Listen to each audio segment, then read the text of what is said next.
शेतकरी मित्रांनो नमस्कार. तर डाळिंब शेतीमध्ये रोज एक नवीन आव्हानाला सामोरं जावं लागत आहे शेतकऱ्यांना.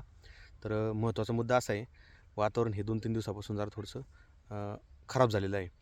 तर यामध्ये ज्या बागा सेटिंग पिरियडला आहे त्याच्यावरती नक्कीच परिणाम दिसून येणार आहे, कारण मधमाशीचा वावर कमी दिसून येतो आहे. तर यामध्ये प्रामुख्यानं कळी ड्रॉपिंग न होण्यासाठी मधमाशीनं जर गेली तर ठीक आहे, परंतु तशी जर कळी ड्रॉपिंग होत असेल तर साधारणतः प्लॅनोफिक्स, कॅल्शियम बोरॉन यासारख्या औषधाचा आपण यामध्ये वापर जर केला, मागं सांगितलं आहे मी प्रमाण किती आहे वगैरे, पण तरी देखील सांगतो. प्लॅनोफिक्स हे साधारणतः 200 लिटर पाण्यासाठी 40 ml आणि बोरॉनचं प्रमाण 1 ग्रॅम 1 लिटर, म्हणजे 200 लिटरला 200 ग्रॅम या प्रमाणात वापरायचं. यामध्ये कॅल्शियम देखील आपण घेऊ शकतो. तिन्ही व्यतिरिक्त कोणतंही औषध यामध्ये एकत्र घ्यायचं नाही. तर ही सेटिंग पिरियडमधली कळी ड्रॉपिंग ही नक्कीच थांबणार आहे. पण नुसत्याच फवारणी केल्याच्यानंतर कळी ड्रॉपिंग थांबणार आहे का? तर नाही. यामध्ये महत्त्वाचा विषय म्हणजे आपल्याकडे जे आपण पाणी व्यवस्थापन करणार आहे या दिवसामध्ये, तर हे अतिशय महत्त्वाचं आहे. कारण जर दुपारच्या पिरियडला उष्णता वाढत असेल तर यामध्ये पाण्याचं प्रमाण हे देखील वाढावं लागणार आहे. आणि जर पाण्याचं प्रमाण हे तुमचं प्रमाणापेक्षाही कमी आणि कोणाच्या सांगण्यावरून किंवा 4-2 शेतकऱ्यांचा ग्रुप असतो त्यांचं म्हणणं असतं की या चौक्या अवस्थेमध्ये तुम्ही पाण्याचं प्रमाण कमी दिलं पाहिजे, तर त्यामध्ये प्रामुख्यानं गुंजगळ ही अतिशय जास्त होते. तर याचा देखील आपण विचार केला पाहिजे, कारण सर्व कंडिशन या बागामध्ये भरणपोषण आणि तुमच्या पाणी व्यवस्थापन, त्याचबरोबर 20% फवारणी नियोजन याच्यावरती सगळं अवलंबून असतं.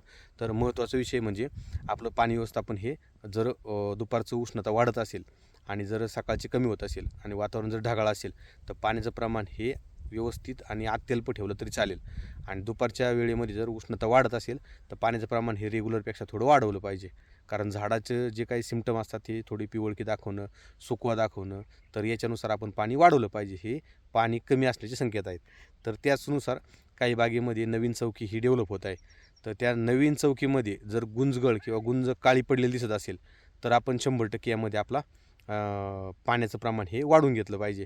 कुणाचं काहीही न ऐकता, कारण प्रत्येक वेळेस जर वॉटरशूट आगारा ही जर वाढत असेल तर आपल्याला यामध्ये प्रामुख्यानं पाणी व्यवस्थापन हेच अतिशय महत्त्वाचं असतं.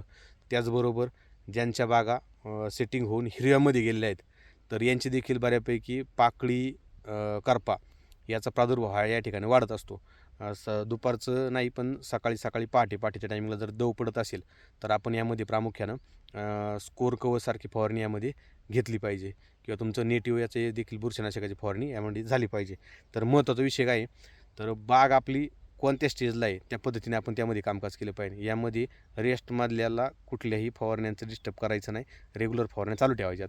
परंतु सेटिंग पिरियड आणि ज्या बागा सेट होऊन हिरव्यामध्ये जात आहेत त्यांना महत्त्वाचं म्हणजे लक्ष ठेवायचं. जर पाऊस झाला, होणार तर नाहीच आहे, पण हवामान खात्याचा अंदाजे वातावरण खराब झाल्यामुळे होऊ शकतो. जर पाऊस झाला तर 100% स्कोर कवच किंवा कोनिकाचा हा फवारा यामध्ये गेला पाहिजे. त्याचबरोबर आपलं महत्त्वाचा विषय म्हणजे पाणी नियोजन हे अतिशय व्यवस्थित गेलं पाहिजे. तर त्याशिवाय बागेमध्ये आपल्याला सेटिंग ही भेटणार नाही. तर याचा आपण विचार केला पाहिजे. धन्यवाद.